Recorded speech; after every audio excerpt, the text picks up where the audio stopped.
احترام کی نوعیتیں مختلف ہوتی ہیں، شخصیات بھی مختلف ہوتی ہیں۔ سب سے اہم بات جو بچوں میں احترام کے حوالے سے ان کے ذہن میں ڈالی جانی چاہیے وہ مقدس شخصیات کی ہے اور ان کی اپنی ہائرارکی ہے۔ مثال کے طور پر اللہ رب العزت، اللہ جل جلالہ کی ذات بابرکات، اس کا ایک اپنا مقام ہے، اور ہم چھوٹی عمر سے ہی بچوں کے ذہن میں یہ بات ڈالنی چاہیے کہ اللہ کون ہے، اور کوشش کی جانی چاہیے کہ جب اللہ رب العزت کا نام نامی لیا جائے بچوں کے سامنے تو اللہ جل جلالہ، اللہ رب العزت، اللہ پاک، اللہ کریم، اس قسم کے الفاظ سے اس کی ذات کا نام لیا جائے۔ جب اس کی ذات کا نام لیتے ہوئے بڑے اس طرح نام لیں گے تو لا محالہ طور پہ بچے بھی اسی طرح نام لیں گے۔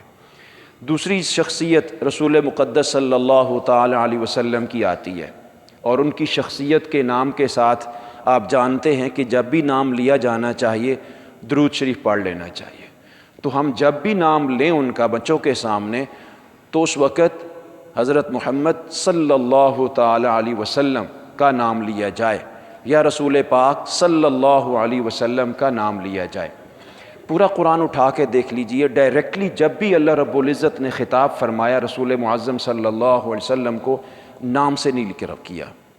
یا ایھا النبی، یا ایھا الرسول، یا ایھا المزمل، اس طرح کے القابات دے کر کے اللہ رب العزت نے رسول معظم صلی اللہ علیہ وسلم کو مخاطب فرمایا ہے۔ اب ہمارے لیے اس میں درس بھی رکھا ہے کہ تم نے بھی ایسے ہی کرنا ہے، اور ساتھ ساتھ یہ ہے کہ آپ کے نام کے ساتھ درود شریف پڑھنا ہے۔ نیکیاں بڑھ جاتی ہیں اور پھر بچوں میں عادت ڈیولپ ہو جاتی ہے۔ اسی طریقے سے اب نیچے آ جائیے تو بچے کے سامنے جو سب سے سامنے شخصیت ہوتی ہے وہ والدین کی ہوتی ہے، اور والد کو پکارتے ہوئے بھی بچے کو ادب سکھا جانا چاہیے۔ کوشش یہ کرنی چاہیے کہ والد کا جب نام لیا جائے تو والدہ درمیان میں آئے اور کہو بیٹا اس طرح بابا کا نام لو، اور جب ماں کا نام لیا جائے، ماں کا مطلب ماما کہا جائے، تو ماما جی کا لفظ کہنے کے لیے بابا ان کو سکھائیں۔ یہ بہترین تکنیک ہے جو بچوں کے لیے مستقبل میں ان کے کام آتی ہے۔ اچھا، اس سے بڑھ کے اب اگلے رشتے آ جاتے ہیں، پھپھو ہے، ماموں ہے، بڑے لوگ ہیں جب گھر میں آتے ہیں، یہی رشتے آگے جا کے پھر ان کے ساتھ کنیکٹ ہوتے ہیں۔ تو جب یہ کنیکشن کس وجہ سے اچھا بنتا ہے، جب وہ ماما، ماموں، چاچو، تایا، پھپھو، جب یہ رشتے گھر میں آتے ہیں تو بچوں کو آبزرو کرتے ہیں کہ ماں باپ نے، ہمارے بہن بھائیوں نے اپنے بچوں کو کتنا ادب سکھایا۔ ہمارے ہاں پرانے زمانے میں آپ جانتے ہیں اس وقت بچے ادب جلدی سیکھ جایا کرتے تھے۔ کچھ تو تھوڑا سا وہ ایک روب بھی ہوتا تھا بڑوں کا زیادہ، جو اب گریجولی کم ہوتا جا رہا ہے، ایک اس وجہ سے بھی، اور کچھ اس وجہ سے بھی کہ اس وقت بزرگ خود بھی اس طرح زیادہ تر جو ہے نا وہ عادتیں اختیار کیے ہوتے تھے۔ اب کچھ حالات تبدیل ہوتے جا رہے ہیں، بچوں کے ہاتھ میں موبائل آنے کی وجہ سے بچے رشتوں سے کٹ آف ہوتے جا رہے ہیں۔ ان کے کٹ ہونے کی وجہ سے ان کو ادب سکھانے والے ٹائم بھی مواقع میسر نہیں آ رہے، جس کی وجہ سے یہ گیپ بنتے جا رہے ہیں۔ تو جو ہی بڑا بھائی یا بڑا کزن کوئی آ کے بیٹھتا ہے تو اس وقت تو لا محالہ طور پہ چھوٹا جو ہے نا وہ پانتی کی طرف بیٹھتا تھا، اب ایسا ٹرینڈ نہیں ہے۔ اچھا، اسی طرح جب چھوٹے سے پانی مانگا جاتا تھا تو وہ جیسے بھی تیسے، اب کیفیت یہ کہ جیسے تیسے یا تو پانی اگنور کر دیا جاتا ہے، چیز اگنور کر دی جاتے، چھوٹے بات ہی نہیں مانتے، اور اگر مان لیتے ہیں تو ان کے ٹکٹ، ان کا جو ایتھکس ہوتے ہیں، ان کا جو اخلاق رویہ ہوتا ہے وہ اس طرح نہیں ہوتا جس طرح ہونا چاہیے۔ اب یہ طریقہ کار، حالانکہ والدہ بعض اوقات خود بھی وہ کام کر سکتی ہے، بیٹا یہ چیز پکڑانا، بچی سے جب والدہ چیز مانگتی بیٹا یہ چیز پکڑا، حالانکہ خود بھی پاس پڑی ہے، پکڑا سکتی ہے، لیکن اس میں بچی سے جب آپ چیز مانگیں گے تو وہ پکڑائے گی، جو غلطی ہوگی اس وقت اس کو آگاہ کیا جائے گا، بیٹا احترام یہ ہے کہ آپ اس طریقے سے چیز جو ہے نا وہ پکڑاؤ۔ اسی طریقے سے کچھ ادب آداب ایسے ہیں جو اس کے پرسنل ہیں، مثال کے طور پر کپڑے پہننے کے ہیں۔